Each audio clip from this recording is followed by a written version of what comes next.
U.S. President Joe Biden has repeatedly warned Israeli Prime Minister Benjamin Netanyahu of a widening of the conflict in the Middle East region. But Israeli Premier Bibi Netanyahu has continued to defy Biden and managed to get all what he needs from the United States, and that the Iran aerial strike on Israel a day and a half ago has practically sunk all prospects of peace and stability as the world braces for a broadened escalation of hostilities that VOA's Patsy Widakuswara sums up in this report. Explosions in Beirut Wednesday in what Israel says are strikes on Hezbollah targets in Lebanon. In Damascus, Syrian state media says 3 civilians were killed in Israeli strikes Tuesday. More strikes were reported in the Syrian capital on Wednesday. On Tuesday, Iran launched 180 missiles at Israel, damaging a school in the Israeli city of Hod HaSharon and killing at least 1 person in the West Bank. Tehran says Tuesday's attack is in retaliation for the Israeli killing of leaders of Hezbollah, Hamas, and the Iranian military. As Israel is preparing to strike back, President Joe Biden discussed the conflict with a group of 7 leaders Wednesday.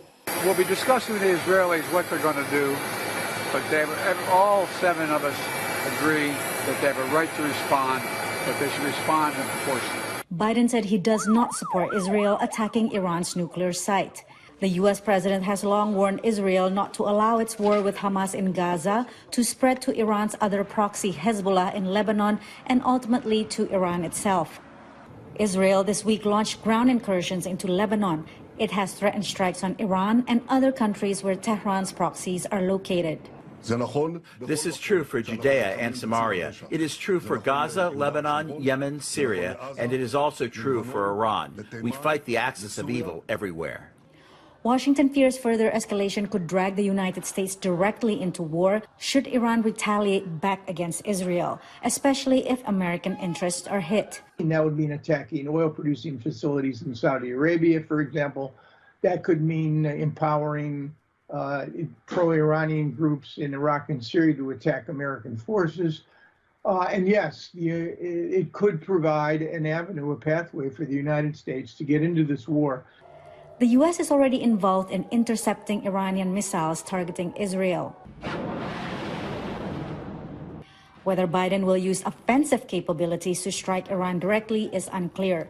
What is clear is that despite its calls for a ceasefire in Gaza and Lebanon, Washington has not succeeded in containing the conflict. The key drivers of events in the Middle East today are the players that are engaged in these combat operations. It's Israel, it's Hamas in Gaza, it's Hezbollah in Lebanon, and it's Iran and its networks across the region, including the Houthis in Yemen.